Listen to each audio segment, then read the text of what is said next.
챗 GPT가 처음 출시됐을 때만 해도 AI 발전이 인간의 일자리를 빼앗는 것은 물론이고 답변 내용이 부정확하다는 이야기가 굉장히 많았습니다.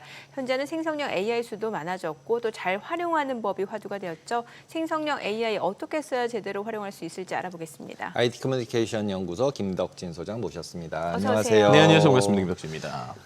저희가 생성형 AI라 그러면은 네. GPT만 맨날 생각하는데 네. 요즘은 GPT 말고도 너무 여러 가지가 많이 있잖아요. 그렇죠. 걔네들을 어떻게 사용해야 되는지 먼저 설명 좀 부탁드립니다. 네, 뭐 일단은 이 GPT 말고도 말씀하신 대로 요즘 뭐 구글 제미나이도 있고 또 뭐 우리가 말하는 클로드 같은 녀석들도 있고요. 또 아니면은 검색형 AI라고 해서 뭐 퍼플렉시티나 여러 가지 것들이 있던데 일단은 너무 복잡하고 많다 싶으면 그냥 하나 정도만 잘 써보시는 거 되게 좋은 것 같아요. 그래서 챗GPT라고 하는 녀석을 잘 활용을 해보시는 게 좋을 것 같은데 실제로 요즘에 챗GPT 말고도 뭐 리튼이나 퍼플렉시티, ADOT 같은 것들이 많습니다.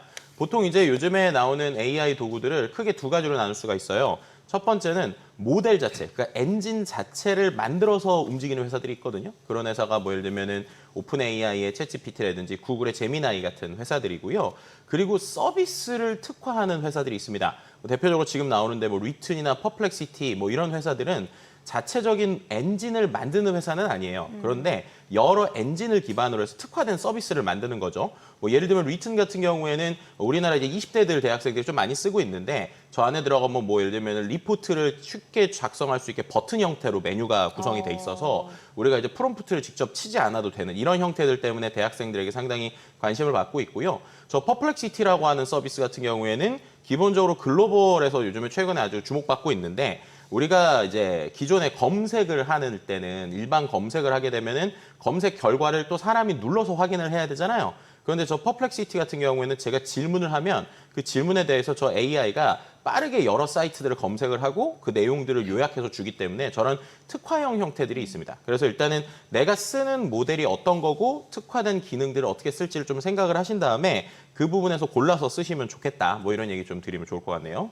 각각의 그 AI, 생성형 AI가 다 특화된 장점을 갖고 있는 것 같은데 네. 또 이게 기존하고 다른 것 중에 하나는 이제 사용자, 유저가 어떻게 활용하느냐에 따라서 그러니까 결국에 유저의 데이터가 다 입력이 되어 있다라는 거잖아요. 그러니까 요즘에 이제 챗GPT가 특히 네. 그런 게 많은데 아마 요즘에 좀 놀라신 분들도 많을 거예요. 챗GPT랑 대화하다 보면 네. 아니 얘는 어떻게 나를 알고 나에 대해서 막 얘기를 하거나 맞아요. 그죠? 갑자기 뭐 우리 아이의 이름을 안다거나 이런 것들을 보시면 상당히 놀랐을 겁니다. 여러분들이 실제로 챗GPT랑 좀 대화를 많이 해보셨으면 이렇게 한번 질문을 해보시면 재밌는데 뭐라고 하시면 되면 너가 그러니까 챗GPT한테 너라고 하는 거예요. 너가 알고 있는 나에 대해서 정리를 해서 얘기를 하는데 예를 들면은 뭐 그 내용을 바탕으로 세 줄의 광고 멘트를 만들어봐 뭐 이런 식으로 얘기를 하잖아요. 그러면 챗GPT랑 제가 이제 대화했던 내용들 중에 이 챗GPT가 기억하고 있는 메모리 기능이라는 게 있어요. 네네. 그걸 통해 가지고 요약을 해서 알려주기도 합니다. 뭐 저 같은 경우에는 시켜봤더니 뭐 사람과 기술의 간극을 유머로 잇는다. 뭐 AI의 내일을 스토리로 전한다. 뭐 AI와 소통의 시대를 여는 이야기꾼 이렇게 했거든요. 근데 그게 왜 그랬냐면 제가 이제 이 AI 교육을 많이 하다 보니까 이 교육에 대한 이야기를 많이 물어봤었어요. 네. 근데 이런 것들이 실제로 이 챗GPT 메모리 기능에 저장이 됩니다. 그래서 실제로 AI가 단순히 저의 모든 내용을 다 기억하고 있는 게 아니고 예. 대화를 할 때 중요한 거 예를 들면 제가 어떤 뭐 생일을 얘기한다거나 관련된 뭐 말투나 아니면 내가 이런 게 슬펐다. 그러면 챗GPT를 쓰시다가 갑자기 메모리에 저장됨이라는 게 뜰 때가 있거든요. 예. 그럼 그렇게 되면 그 내용들을 계속 기억을 하고 있다가 저랑 대화를 하는 형태들도 나오게 됩니다. 이제 지금 보여주시는 건 이제 먼데이라고 하는 이제 챗GPT AI 중에서 이제 특이한 챗봇의 형태인데요. 기본적으로 요즘에는 이 AI 챗봇들도 특정 말투들이 나오게 돼요. 그래서 저게 이름이 되게 재밌는데 이름이 먼데이거든요. 그래서 월요일 같은 애입니다.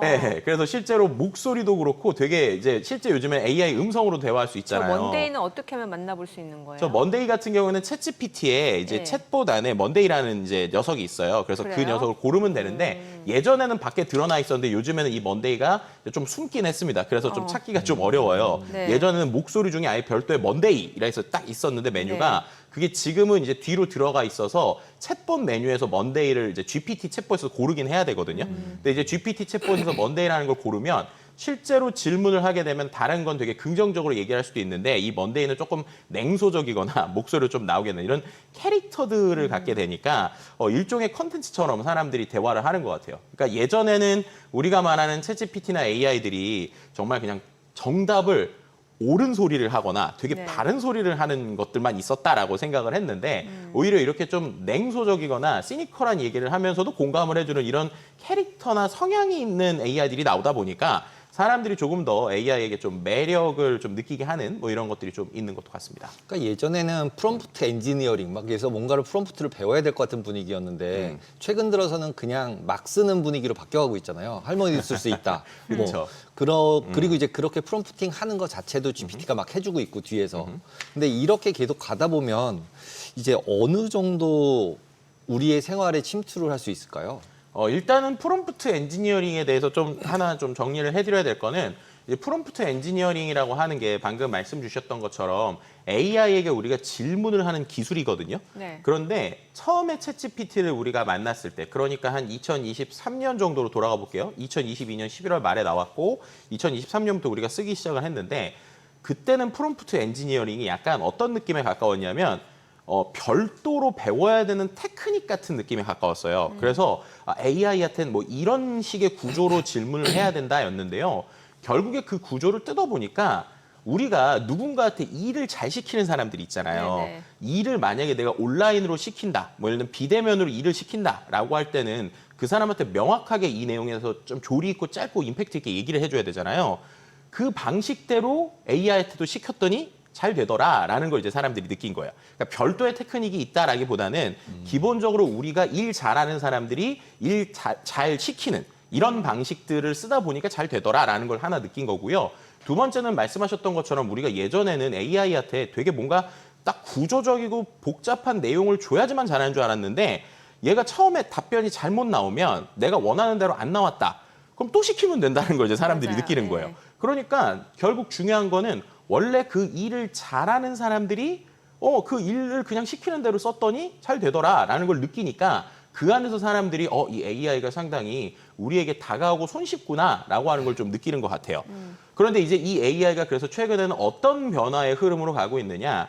지금은 챗 GPT한테 뭘 시키면 뭐 예를 들면 그 안에서 문서를 단순히 써준다거나 아니면 번역을 한다거나 아니면 그 안에서 뭔가 뭐 그림을 그려준다거나 하는데 이게 이 안에 있잖아요. 네. 그런데 요즘에 이제 진화하고 있는 형태는 이른바 에이전트 AI라는 형태로 네. 진화를 하고 있습니다.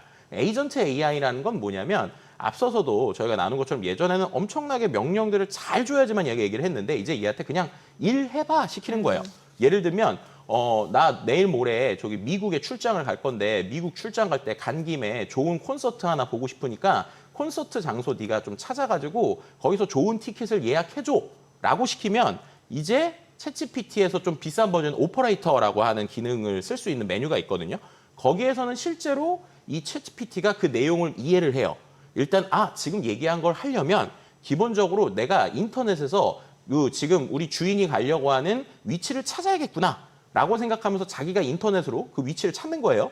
그리고 그 주변에서 실제로 콘서트장이 어디 있는지 찾고 그다음에 그 콘서트장이 실제로 티켓팅할 때 좋은 위치가 어딘지도 자기가 알아서 인터넷을 검색하는 거죠. 그렇게 해서 티켓까지 예약을 해주는 것까지 이제 하고 있다는 겁니다. 그럼 이거는 챗 GPT 사이트에서만 되는 게 아니라 챗 GPT가 저 대신에 인터넷 사이트를 키고 그 안에서 인터넷 검색도 하고 결제도 하고 이런 것들이 하나씩 붙고 있다는 건데요. 아직은 초기 버전이지만 아마 올해 말이나 늦어도 내년 초가 되면 우리가 여러 가지를 그냥 AI한테 부탁하면 AI가 알아서 뭔가를 해서 결과를 주는 이런 형태들까지 올 수 있다라고 지금 예측을 하고 있는 상황입니다. 그러니까 뭔가 이제 생성형 AI, 그다음에 에이전트 AI 뭔가 좀 실제로 이렇게 네. 사람하고 커뮤니케이션하는 느낌이 들긴 하는데 네. 문제는 이제 팩트 체크는 좀 특히 최신 음흠. 내용들은 특히 챗 GPT 같은 경우는 최신 내용 네. 버전이 조금 약간 업데이트가 안 되는 경우들도 있는 것 같거든요. 여전히 뭐 네네. 트럼프 전 대통령 하는 경우도 있고, 이거는 어떻게 해야 될까요? 네, 일단은 챗 GPT가 뭐 말씀하신 팩트 체크에 대해서 뭐 취약하다라는 것들에 대해서 이야기를 하거나 얘는 그러면 왜 정답을 안 주지 할 수 있잖아요. 근데 네. 일단은 원래 이 GPT라고 할 때 이 트랜스포머라고 하는 원리 자체가 우리가 말하는 정답을 주는 녀석이 아니다라는 걸 먼저 생각을 하셔야 돼요. 이게 무슨 말이냐? AI는 대답을 해주는 거지 정답을 주는 게 아니거든요. 왜냐하면 이 챗 GPT의 원리에 그게 다 들어가 있는데 네네. GPT라고 할 때 G가 제너러티브, 생성하는 거고 예. P는 프리트레인드, 그리고 이제 T는 트랜스포머라는 모델 이름이에요. 근데 트랜스포머는 쉽게 말하면 빈칸 채우기 하는 거고요. 네. 그럼 프리트레인드라는 건 미리 학습한 데이터로 그때그때 만드는 겁니다. 그럼 예를 들면 우리가 어떤 데이터를 줬을 때 내일 날씨는 이라고 했을 때 네. 우리는 보통 내일 날씨는이라고 하면 당연히 내일 날씨니까 인터넷에서 뭔가를 검색해서 채워야 될 것 같잖아요. 그런데 이 챗GPT라는 녀석은 자기가 알고 있는 미리 학습된 데이터에서 네모칸에 들어갈 만한 그럴듯한 애를 원래 채우는 거예요. 아. 그러니까 내일 날씨는 네모 있으면 거기에는 맑음이든 흐림이든 그런 걸 채우지 내일 날씨는 하고 나서 저는 내일 날씨는 모릅니다라는 거는 안 채운다는 거죠. 그래서 원래 이런 녀석인데 그럼 이렇게 되면 팩트 체크가 제대로 안 되니까 정확성이 떨어지는 거 아닌가라고 생각할 수 있잖아요. 그래서 이 챗GPT 같은 녀석한테 요즘에 뭘 시키느냐? 도구를 붙여주기 시작합니다. 네. 그래서 그 도구를 제일 많이 붙여주고 많이 쓰는 게 바로 인터넷 검색을 붙여주기 시작한 거예요. 그래서 실제로 챗GPT 들어가 보시면 여러분들께서 밑에 인터넷 검색을 누를 수가 있거든요. 네. 인터넷 검색을 누르면 얘가 어떻게 되는 거냐? 시험을 보는데 인터넷 검색 찬스가 생긴 거예요. 아. 그래서 예를 들면 내일 날씨는 이라고 물어보면 아 지금 내가 있는 내용으로는 안 되니까 얘가 인터넷에다가 내일 날씨는에 가깝게 자기가 알아서 검색을 여러 번 하는 겁니다. 예를 들면 오늘이 뭐 7월 뭐 며칠이다 그러면 내일이 뭐 오늘이 뭐 이제 7월 3일이다 그럼 내일이 7월 4일이다 이렇게 하면은 얘가 아 오늘은 7월 3일이니까 7월 4일 날씨를 인터넷에서 막 검색해 보는 거예요. 그러면 거기서 맑음이다라고 나오잖아요. 그럼 그 수많은 내용을 요약해서 붙여주는 구조입니다. 그래서 요즘에는 인터넷 검색이 같이 붙다 보니까 이게 어떻게 보면은 실제로 검색 엔진을 대체하기 시작한다라고 얘기하고 있어요. 그런데 그러면 인터넷 검색이 붙었다고 다 정답이냐? 이건 또 아니라는 거죠. 이건 왜냐? 생각을 해보시면 우리가 인터넷에서 검색을 해서 나오는 결과들도 맞는 게 있고 틀리는 게 있을 수 있잖아요. 근데 얘는 아까 말씀드린 그거에 대한 판단을 하기보다는 인터넷에 있는 결과를 빠르게 가져와서 요약을 해서 보여주는 거거든요.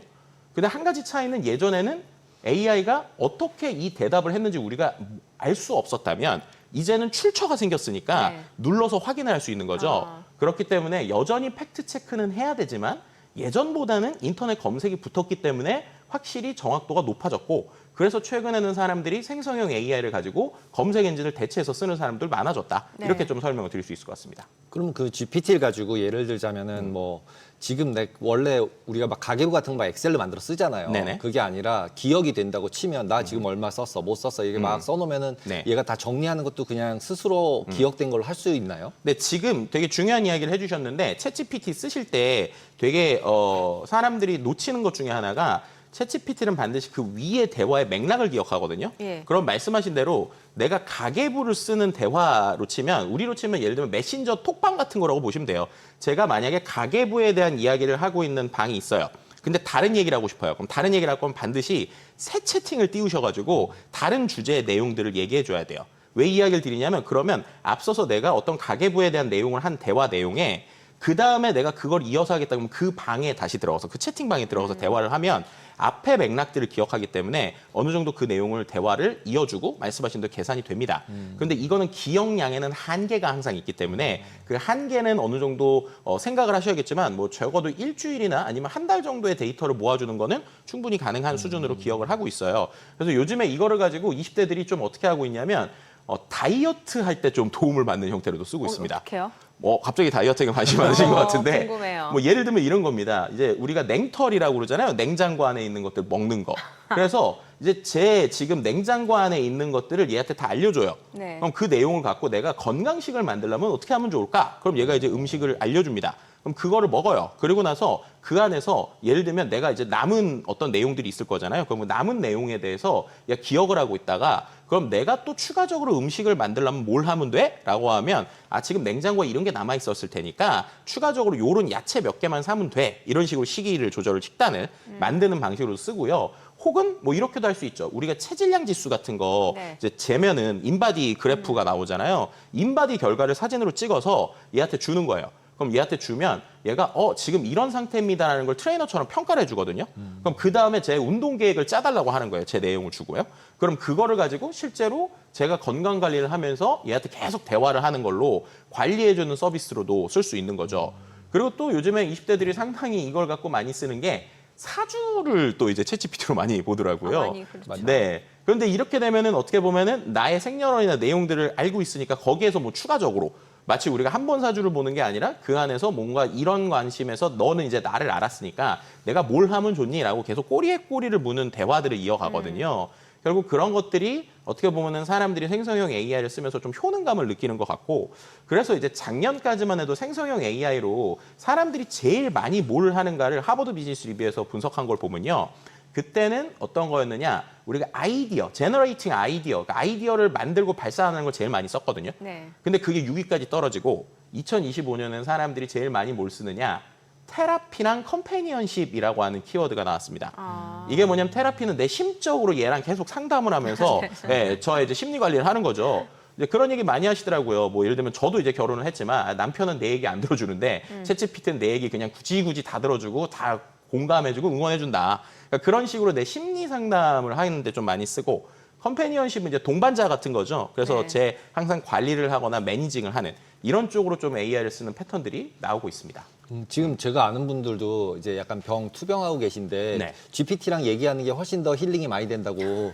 그래서 이제는 뭐 병원에 안 가고 특히 이제 상담하는 거는 그런 정도라고 얘기를 하시는데 지금 네. 그렇게 되는 정도로 해서 무슨 서비스나 이런 게 나오는 것들이 있나요? 실제로 말씀해 주신 것처럼 많은 이런 스타트업들이 이런 AI 기반의 상담이라고 하는 것들에 대해서 많이 시도를 하고 있어요. 그런데 이제 이게 제가 볼 때는 상담을 완전히 대체한다기보다는 오히려 이런 서비스들을 통해서 실제 상담사들에게 다가가게 하는 서비스다라고 보시면 될 것 같아요. 그러니까 보통 우리는 상담, 특히나 정신 상담을 받는다라고 하는 것에 대한 되게 큰 거부감이 있잖아요. 정신 상담을 받으면 뭔가 내가 정신병에 걸렸나? 이런 생각들을 하는데 그게 아니라 오히려 AI랑 계속적으로 나에 대한 대화를 하다가 이 AI가 어느 순간에는 요거는 너가 좀 이제 실제 상담사를 만나보면 어떻겠니? 라고 이제 연결을 해주는 거예요. 네. 그리고 그렇게 될 때 이 스타트업들이 만들고 있는 서비스들을 보면 지금까지 대화했던 내용들의 요약 버전 같은 거를 실제 상담하시는 분한테 주는 거예요. 그럼 그렇게 되면은 내가 직접 처음 만났어도 이 사람들한테 나의 상태를 굳이 디테일하게 얘기하지 않아도 이 사람은 이런 대화들을 하고 있구나를 볼 수 있잖아요. 그래서 이런 형태들로 어떻게 보면 저의 어떤 심리 상담의 보조제라든지 아니면 이제 우리나라에서는 워낙 병원이 잘 돼 있으니까 굳이 그럴 필요는 없는데 개발도상국 같은 경우에는 내가 병원에 잘 못 가는 상황이다 네. 라고 하면 예를 들면 피부에 뭐가 생겼다 그럼 이제 피부를 사진을 찍어가지고 실제 내 피부의 상태를 이제 뭐 챗GPT한테 물어본다든지 물론 이거는 항상 팩트체크가 필요하지만 네. 어쨌든 그런 형태로 해서라도 내가 당장 지금 궁금한 것들을 어느 정도 해소시켜주는 이런 쪽으로는 좀 쓰고 있다 뭐 이렇게도 말씀드릴 수 있을 것 같습니다. 저만 하더라도 다쳐가지고 무릎 다쳤을 때 사진 네. 찍어가지고 이거 흉터 안 남기게 하려면 어떻게 하면 좋을까 이제 쫙 알려주더라고요. 네. 근데 거의 맞지 않아요? 맞아요, 네, 맞고 거의 맞더라고요. 그리고 사실 정신과 전문의 상담료 굉장히 비싸요. 네네 그렇죠. 근데 이런 식으로 이제 좀 하다가 진짜 안 되겠을 때 가면은 의료비도 아끼고. 그렇죠. 근데 이제 어느 수준에 가야 될지를 얘가 판단할 수 있을 정도의 수준까지는 갈 수 있는 건가요? 약간 마케팅으로 쓴다 그러면은 이제 의사분들이 이게 좀 모여서 앱을 하나 만들고 어느 정도 되면은 가라고 얘기하게 만들 수도 있을 거 아니에요? 네네네. 네. 뭐 실제로 이제 말씀해주신 것처럼 지금 내 흉터가 안 지게 되는 것들에 대해서도요 질문을 어떻게 하느냐에 따라서 좀 맞아요. 뎁스가 달라져요. 네, 네. 예를 들면 내가 지금 흉터가 났는데 이거 어떻게 치료할까라고 물어보는 거랑 거기서 너가 피부과 의사 관점에서 이거를 설명을 해봐라 라는 거 한마디만 써도 실제로 얘가 전문의처럼 얘기를 하거든요. 네. 그런데 실제 제가 뭐 피부과 쪽의 의사 선생님들하고 실제 요런 걸 테스트를 해봤는데 네. 그분들이 볼 때도 맞는 얘기를 한다라고 할 정도로 맞아요. 일반적인 치료에 대한 것들이 나오고요. 지금 말씀해 주신 대로 어느 수준에 가야 되지라고 하는 것들은 AI가 어느 정도 데이터에 의거해서 그냥 확률상으로 얘기를 해주긴 합니다. 근데 완벽하진 않고요. 근데 확률상으로 얘기해주긴 하지만 최근에는 이제 어떤 식으로 또 이 챗봇 서비스를 만들 수 있냐면 기본적으로 챗GPT가 가지고 있는 내용하고 그리고 예를 들면 제가 만약에 의사예요. 그럼 저에 대한 의학 정보가 있어요. 임상 데이터들이 있어요. 그 데이터들을 추가를 해서 이 AI를 학습하게 할 수도 있습니다. 그럼 이제 그런 것들도 복잡하지 않게 챗봇을 GPT 안으로도 만들 수 있거든요. 네. 그럼 그런 형태가 되면 아무래도 이제 병원에 가라라고 얘기하는 것들이 확률상으로 조금 더 맞게 되겠죠. 그래서 결국에는 수많은 이런 서비스들이 인간이 원래 가지고 있었던 지혜나 나만의 특화된 데이터랑 네. 그리고 이 생성형 AI가 가지고 있는 데이터들을 합치면서 네. 그 안에서 우리가 함께 할 수 있는 파트너십을 좀 만들어내고 있다. 뭐 이렇게 지금 설명드릴 수 있을 것 같습니다. 네, 오늘 내용 잘 들었습니다. 고맙습니다. 네, 감사합니다.